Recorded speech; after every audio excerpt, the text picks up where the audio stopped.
Kasih karunia dan damai sejahtera dari Tuhan Allah Bapa kita dan dari anak Tuhan Yesus Kristus menyertai kamu sampai selamanya. Amin. Selamat pagi saudaraku. Mari kita melakukan semua hal yang baik hari ini dipandu firman Tuhan dari Lukas 11 ayat 13. Demikian firman Tuhan.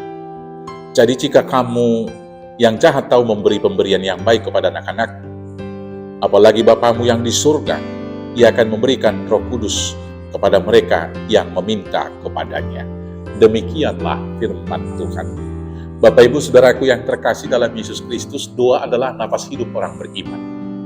Maka bila doa adalah nafas hidup orang beriman, berarti berdoa adalah keharusan bagi kita, supaya iman kita tidak mati, tetapi bertumbuh dan senantiasa membuahkan buah yang baik. Ada beberapa hal yang perlu kita perhatikan di dalam doa. Yang pertama, berdoa itu bukan festival rohani atau pamer kesalehan.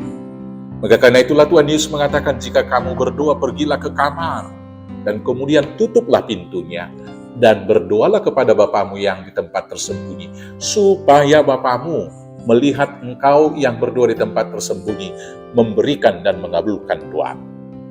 Kemudian dalam berdoa kita jangan bertele-tele, karena Tuhan tahu apa yang kita butuhkan sebelum kita memintanya. Yang ketiga, percaya bahwa Tuhan tahu yang kita butuhkan dan Dia memberikan apa yang kita butuhkan.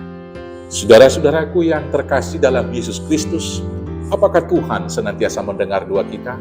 Tuhan mendengar doa kita. Apakah Tuhan senantiasa mengabulkan apa yang kita minta? Tuhan tidak mengabulkan semua yang kita minta, karena yang kita minta belum tentu yang kita perlukan.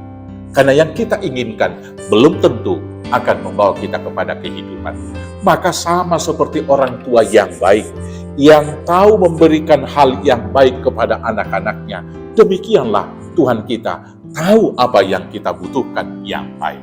Maka Dia memberikan tepat pada waktunya. Dia memberikan sesuai dengan porsi yang Tuhan tahu dapat kita tanggung dan dapat kita syukuri. Dan dalam berdoa, secara khusus dalam konteks ayat ini, mari kita meminta Roh Kudus kepada Tuhan. Kenapa di dalam doa kita meminta Roh Kudus? Supaya Roh Kudus itu yang mengajar kita menaikkan permohonan-permohonan. Supaya Roh Kudus itu juga mengajar dan mengingatkan kita tentang firman dan kebenaran Tuhan.